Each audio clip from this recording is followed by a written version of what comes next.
Just a little bit ago, we talked about the importance of children in their attachment to their families and to their caregivers, but almost equally important is their attachment to peers.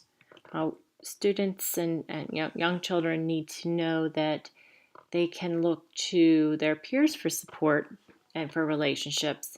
And these are the relationships that will stand the test of time as they move through classrooms with new caregivers. These attachment and these relationships to peers are very important. We look at infants and toddlers. They're not going to make these attachments on their own. These are our younger kiddos, and what we see is infants and toddlers are going to look to the teachers to model the behavior that they will eventually emulate. So our little babies are not going to be getting explicit instruction on how to make friends. And even our toddlers, they're not going to sit down and have lessons on friendship. But what they're going to do is they're going to watch how teachers interact with teachers. They're going to see how the teachers interact with them. They're going to see how the teachers interact with their families and with the other children in the classroom. And so we want to show them what empathy looks like. We want to show them how we listen and respond to both verbal and nonverbal cues.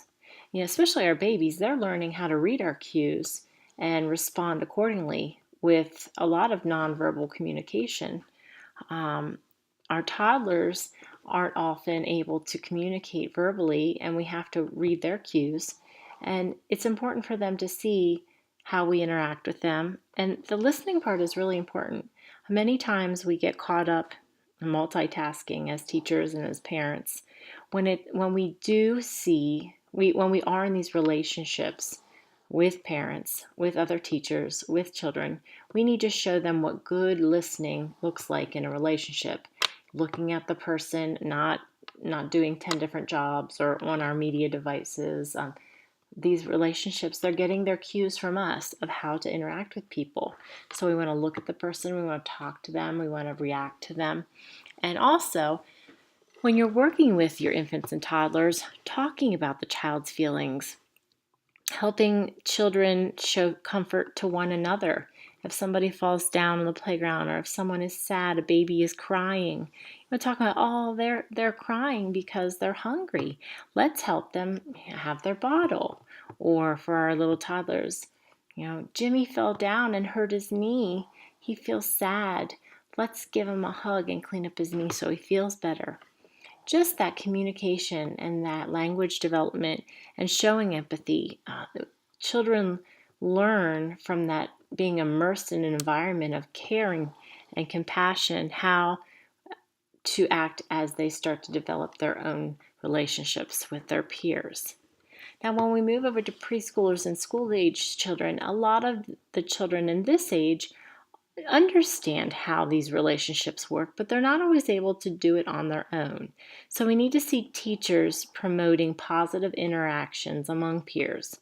Not only do we have that expectation for interaction, that this is how we treat people in this classroom, this is how we treat people on the bus, this is how we treat people in the cafeteria or on the playground, but you really spell it out.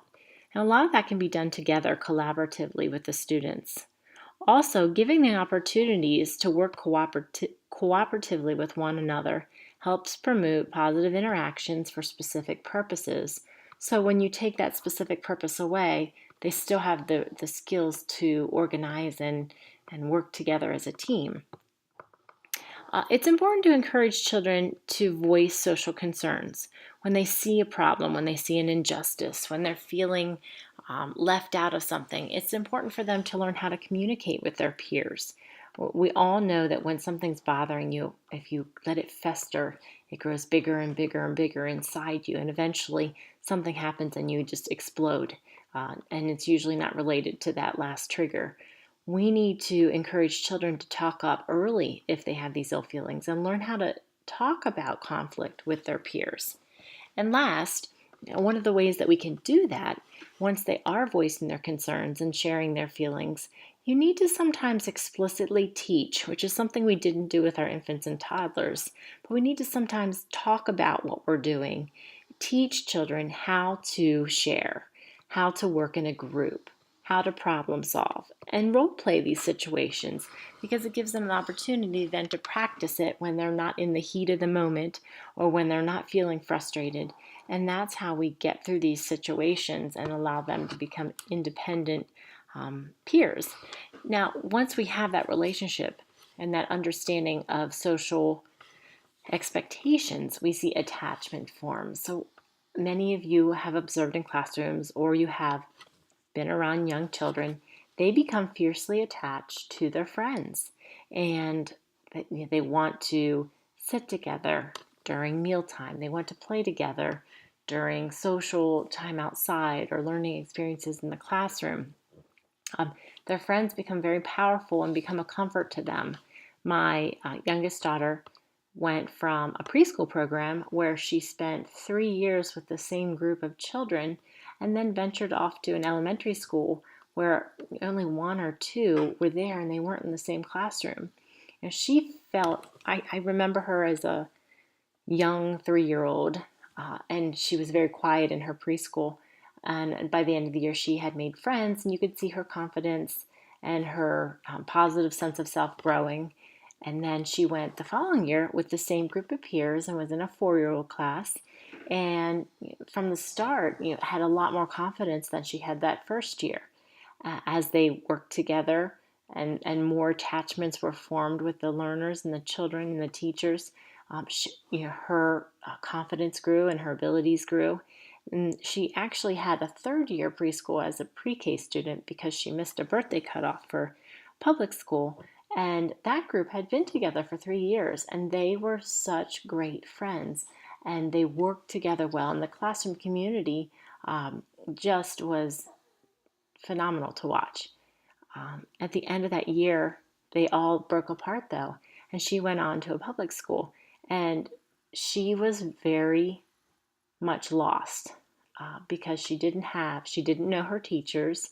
She was in a new building, and she didn't have those peers there at her side. Those peers were her confidence in the times where she needed it. A lot of times she didn't, but they were there for her when she needed them, and she didn't have that to fall back on. At this point in the year, where she's a couple marking periods in at this point, and she has those peers now. She has that support of her teacher, that attachment to her teacher. She has the attachment to new friends that she's made this school year. And you see, again, just a change in that confidence, a change in risk-taking. So these are powerful tools. And as the teacher, we have to foster these relationships for our students.